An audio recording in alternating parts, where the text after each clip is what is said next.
بے شک میرا پروردگار بخشنے والا ہے، مہربان ہے۔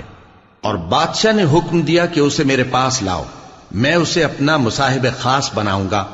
پھر جب ان سے گفتگو کی تو کہا کہ آج سے تم ہمارے ہاں صاحب منزلت ہو اور صاحب اعتبار ہو۔ یوسف نے کہا مجھے زرعی پیداوار پر مقرر کر دیجئے، کیونکہ میں حفاظت بھی کر سکتا ہوں اور اس کام سے واقف بھی ہوں۔